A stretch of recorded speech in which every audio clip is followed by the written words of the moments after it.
नमस्कार, योग गुरु धीरज चैनल में आप सभी का स्वागत है।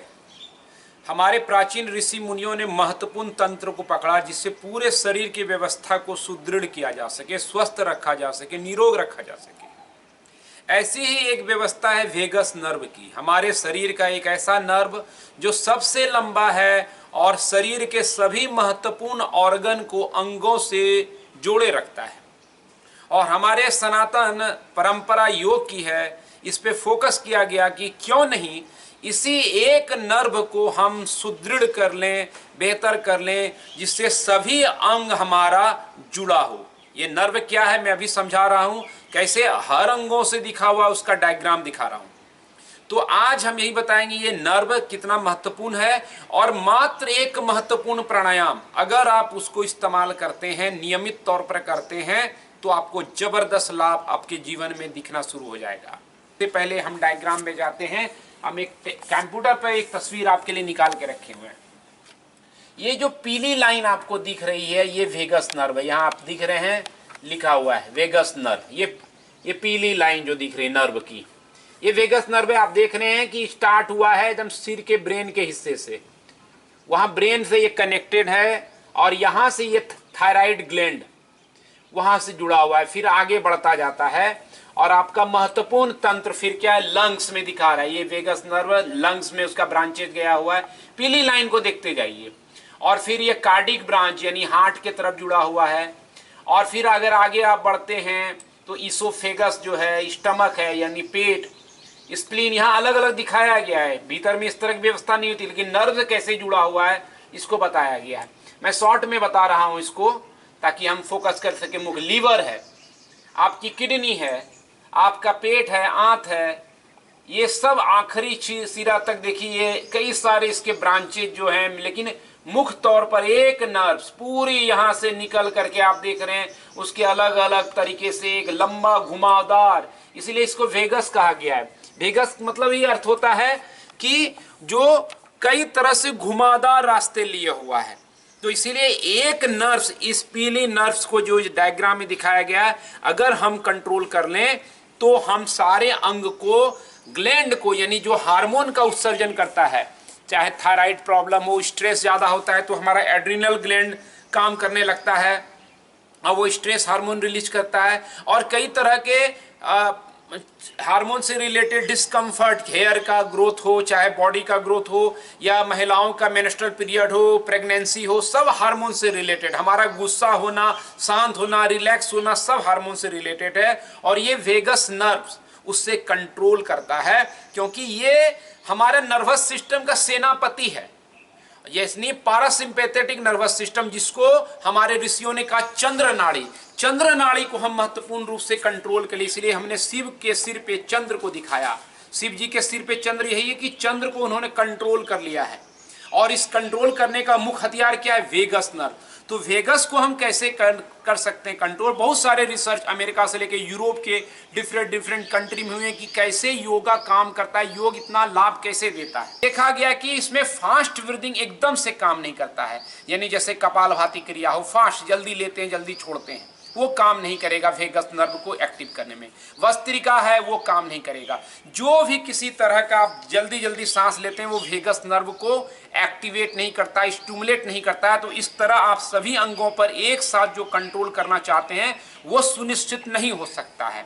रिसर्च ने कहा कि जितना स्लो डीप ब्रीदिंग है, लंबी गहरी सांस लेने की प्रक्रिया, वो इफेक्टिव है। खास तौर पे वेगस नर्व जो है का जो रूट है वो आपके नाभि स्थल पर है। तो नाभि स्थल पर कितना सारा आप डीप ब्रीदिंग करें, जैसे एब्डोमिनल ब्रीदिंग, जब छोटा बच्चा होता है, छोटा बच्चा आप देखते हैं जब जन्म लेता है 6 महीने का, 1 साल को, तो सांस लेता है, पेट फुलाता है, और इसी प्रक्रिया को सांस छोड़ते हुए पेट अंदर करता है। हमने वशिष्ठ प्राणायाम कहा कि वशिष्ठ प्राणायाम इसमें सबसे इफेक्टिव दिखा गया है। और इसी को आपको बता रहा हूं कि किस किस तरह से वेगस नर्व को, क्योंकि वशिष्ठ में क्या होता है, लंबी गहरी सांस आप ले सकते हैं, आपका शरीर स्थिर रहता है, शांत रहता है, और आप देर तक सांस छोड़ते हैं। तो देर तक सांस छोड़ना एक महत्वपूर्ण चीज है वेगस नर्व को एक्टिवेट करने के लिए, कि लंबी सांस हम कैसे छोड़ें। और एब्डोमिनल यानी पेट को भरते हुए जो नेचुरल ब्रीदिंग का प्रोसेस है इसको अपनाएं। आप स्वयं देखें करके, आपको तुरंत 5 मिनट में आपको लगेगा कि मैं बहुत ही रिलैक्स कंफर्ट फील कर रहा हूं।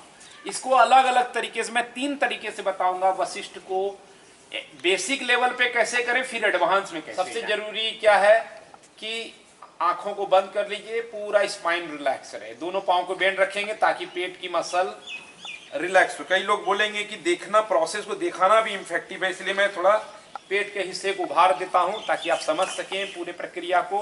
उस समय वीडियो को थोड़ा सा नजदीक ला दिया जाएगा। अब देखिए, सबसे पहले सांस छोड़ दीजिए, बहुत धीरे धीरे, जल्दी सांस नहीं लेना है। मैं एक सांस लेके पेट को पहले भरूंगा, देखिए।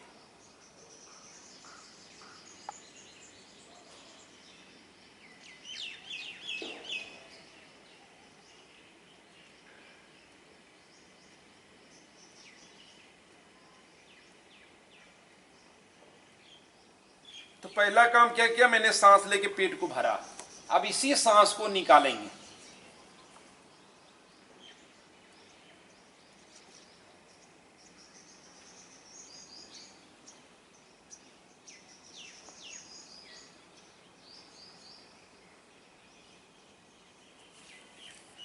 पूरा खाली कर दिया।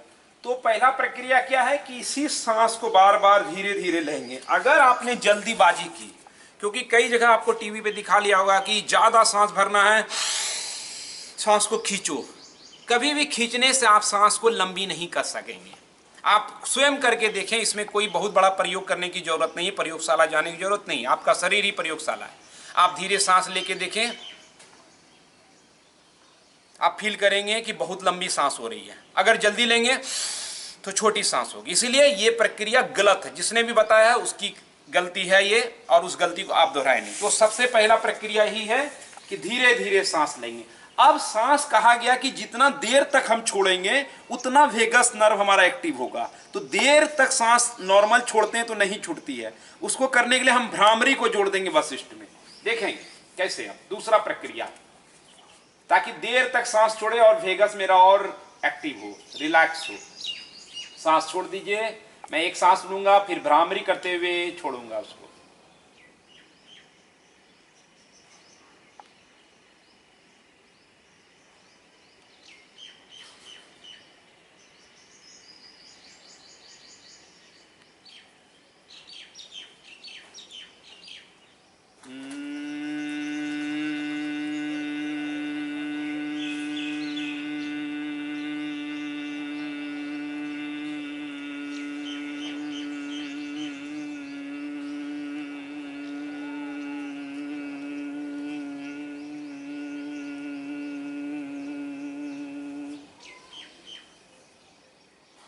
तो भ्रामरी आपको क्या किया, मौका दिया। मैं थोड़ा थोड़ा दिखा रहा हूं, आप बहुत ज्यादा देर तक करेंगे, मैं सिर्फ समझा रहा हूं। 50 इधर उधर के वीडियो देखने से अच्छा है कि एक इफेक्टिव वीडियो जो आपके स्वास्थ्य को एकदम से चेंज कर सकता है, आपको हमेशा हेल्दी रख सकता है, बीमारियों से दूर रख सकता है, उसको समझ लें अच्छी तरह से। इसे थोड़ा वक्त दीजिए, समझना जरूरी है।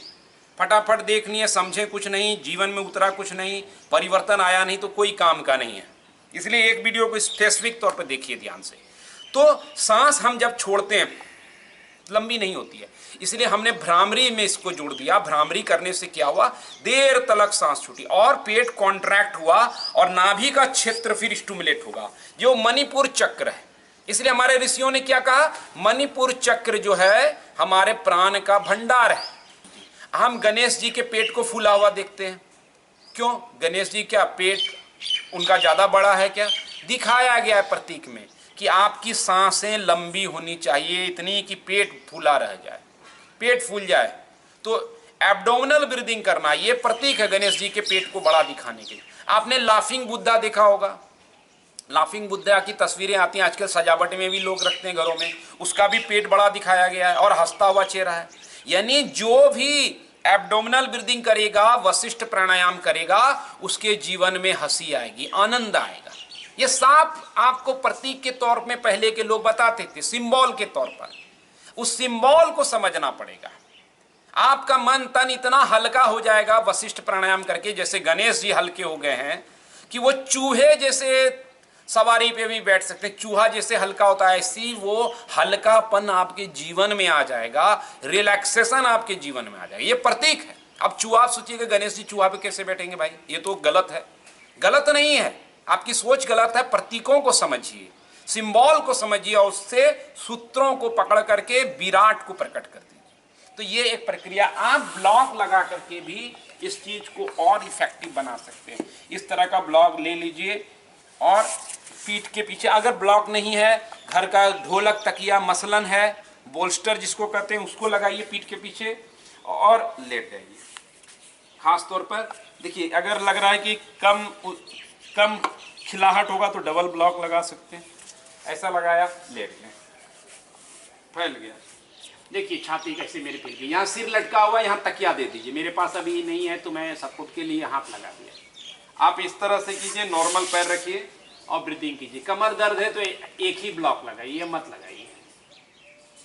तो ये क्या करेगा, आपके लंग्स हार्ट में ब्लॉकेज को भी रिमूव करेगा और वशिष्ठ प्राणायाम का फिर आप ज्यादा से ज्यादा इम्पैक्ट करके कर सकते हैं। इसको ब्लॉक हटाने के बाद आप अपान आसन कर लीजिएगा ताकि बैक पे अगर कोई प्रेशर आया हो तो वो निकल जाए।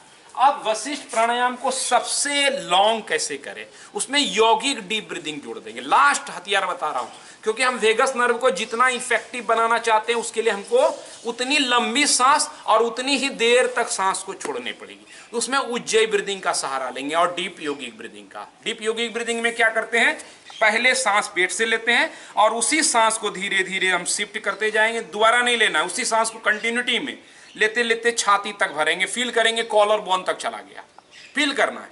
फिर जब छोड़ेंगे तो पहले छाती से छोड़ेंगे, फिर पेट से छोड़ेंगे और छोड़ने के लिए भ्रामरी जोड़ देंगे। तो क्या हो गया, उज्जयी, यौगिक डीप ब्रीदिंग, वशिष्ठ, भ्रामरी, चार चीज को जोड़ करके इसको ब्रह्मास्त्र बना रहे हैं आपके लिए। देखेंगे, दोनों पांव को बेंड कर लीजिए, रिलैक्स। थोड़ा देखने में एकाग्र होना पड़ेगा। पेट का एरिया को भी मैं खोल देता हूं, आप देखिएगा कि कैसे पेट में पहले फूला फिर छाती मेरी फूलेगी, यानी एक ही सांस कैसे अलग अलग शिफ्ट होता है। थोड़ा यहाँ कपड़ा टाइट है तो छाती फूलने में थोड़ी सी डिस्कम्फर्ट हो सकती है, लेकिन आप देख लीजिए, शांति।